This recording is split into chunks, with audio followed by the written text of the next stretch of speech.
As I said, the problem of evil is an internal critique of Christianity. Well, yes, but it's really only half of the story. What I will show you in this video is that Drew has his own problem of evil to deal with. One that is quite messy actually, and yet, ironically enough, he isn't even aware of it. Hi, my name is Lucas and welcome to Deflate, my apologetics channel. Let's get started by stating the obvious. The problem of evil is arguably the most powerful objection to believe in God, and clearly the Christian bears the responsibility to offer possible reasons as to why an all-loving and all-powerful God would allow evil to exist. You'll find such an explanation in one of my other videos, which I'll feature at the end of this one. Does what I just said mean that evil isn't the problem for atheists? Well, that's exactly what Drew seems to think. The problem of evil is an internal critique of Christianity. The problem of evil is a critique of the internal consistency of Christian theology. The problem of evil is an internal critique of Christianity. To speak of the problem of evil as an internal critique of Christianity is essentially to say that there are aspects within the Christian worldview itself which stand in tension or possibly even in contradiction with one another. You'll find the link to the original video where Drew discusses the problem of evil in the video description below. Drew's video is basically a response to Greg Koukl from Stand to Reason. If you go and check it out, you'll find that Drew repeats the affirmations about evil being a problem that's internal to Christianity 3 times within less than 5 minutes. So it seems that he's really convinced that evil is a problem only for Christians or for theists in general, but not for him as an atheist. Now, if you deny, as atheists do, that a God exists who issues moral obligations and who has endowed humans with dignity, and if you believe instead that we are just another animal species that was lucky enough to make it in the fight for survival, then the denial of there being such a thing as good and evil isn't too far off either. That's why Richard Dawkins famously said that the universe we observe has precisely the properties we should expect if there is, at bottom, no design, no purpose, no evil, no good, nothing but blind, pitiless indifference. In this sense, it's true that an atheist who says that there is no good and evil to begin with simply doesn't have a problem of evil to deal with,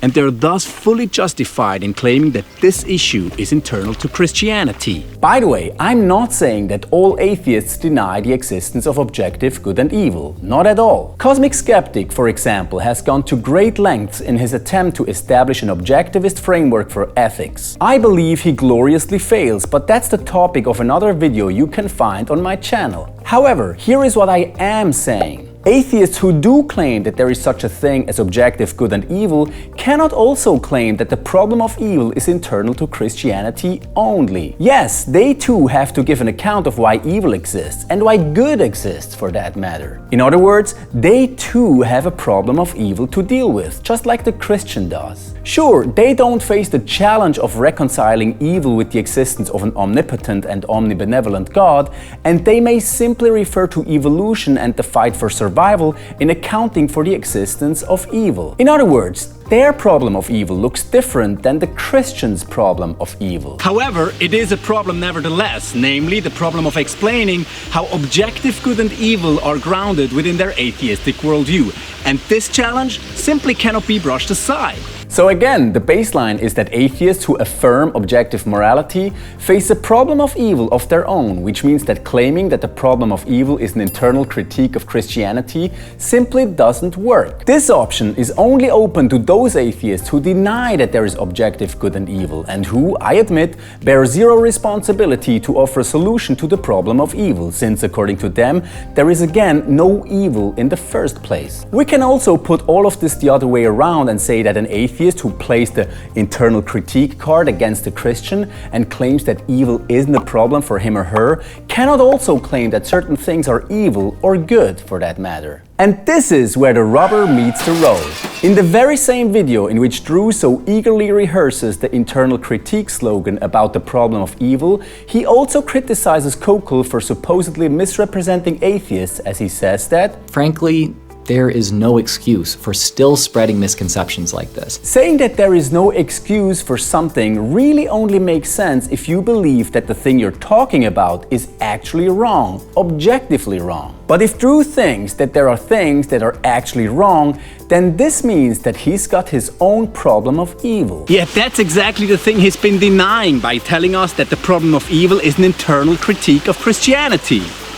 Sure, some will say that I'm being unfair in that I've simply quote-mined Drew in a gotcha kind of fashion, but not so quick. There's a rather important video in which Drew talks about how he underwent a major paradigm shift by moving from calling himself a humanist to now identifying as a sentientist and ethical vegan. Here is what he says. I considered humans in my moral framework because they have the capacity to suffer.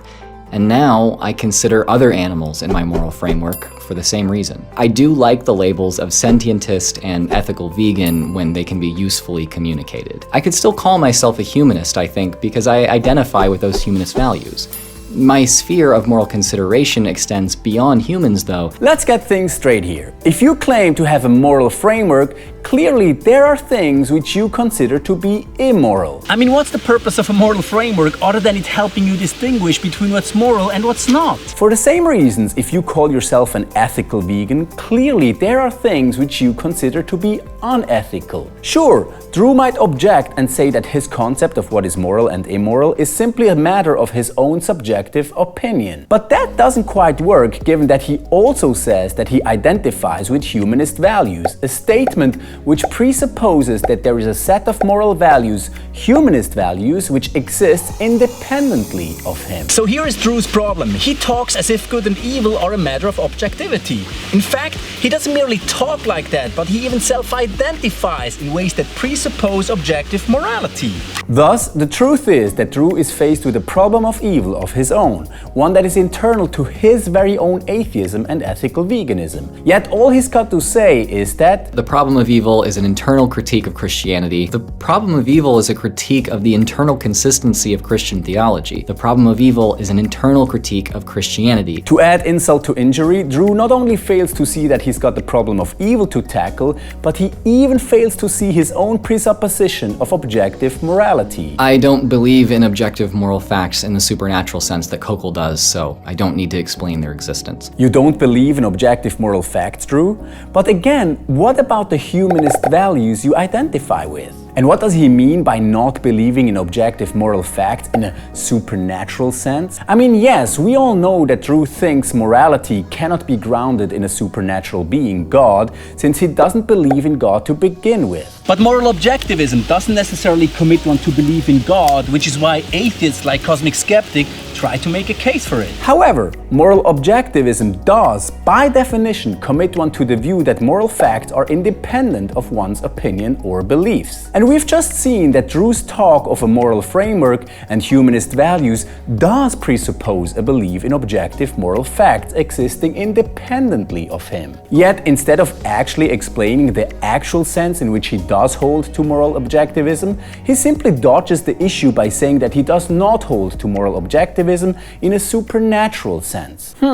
Be that as it may, here is what you need to realize. It's not unusual for atheists to profess that they don't believe in objective morality. Yet, those same atheists will keep on talking about moral issues in ways that betray the fact that they live as if these issues are in fact a matter of objectivity. Drew, who claims to not believe in objective moral facts, while telling us in the same breath that he identifies as an ethical vegan with a moral framework that's aligned with humanist values, is YouTube atheism's state-of-the-art example of such blatant inconsistency. What does this tell you? It tells you that even those who deny objective morality still live as if objective morality exists. And that's because no one can really live as if moral issues are just a matter of subjective taste. Now, some atheists are at least aware of the cognitive dissonance they're entangled in. Remember Richard Dawkins, who said that there is no evil, no good, nothing but blind, pitiless indifference? At the same time, however, he admits that I blame people, I give people credit. And so, when pressed about the tension between his view on moral responsibility on the one hand and his denial of good and evil on the other, he responded by saying, "It is an inconsistency that we sort of have to live with, otherwise life would be intolerable." In other words, Dawkins professes that there is neither good nor evil, but he doesn't live as if there is nothing but blind, pitiless indifference, because he cannot live that way, as he himself admits. Again, no one can. No one shrugs their shoulders in pitiless mindless indifference when faced with the gas chambers of Nazi Germany or the horrors of sex slavery. Well, maybe some would object and say that they actually do shrug their shoulders. Fair enough. I'm almost certain, however, that this isn't the case with Drew, given that he already cringes when atheists are supposedly being misrepresented. There is no excuse for still spreading misconceptions like this. And yet he denies that objective moral fact exists, all the while thinking that the problem of evil is internal to Christianity. The truth is that there is a problem of evil not only in the Christian worldview, but also in Drew's, whether he acknowledges it or not. But on top of that, Drew also faces the challenge of fixing the outright self-contradiction between his denial of objective morality on the one hand and his affirmation thereof on the other. And that's a problem that is 100% internal not to Christianity but to Drew's wildly incoherent humanistic atheism. Now, Drew's failure in dishing out the problem of evil is an internal critique slogan pales in comparison to Cosmic Skeptic's biggest case against Christianity, with which Alex actually ended up debunking atheism. So if you've enjoyed this video, you'll enjoy the one up here too. Or check out the one down here in which I walk through Christianity's problem of evil. Thanks for watching and see you over there.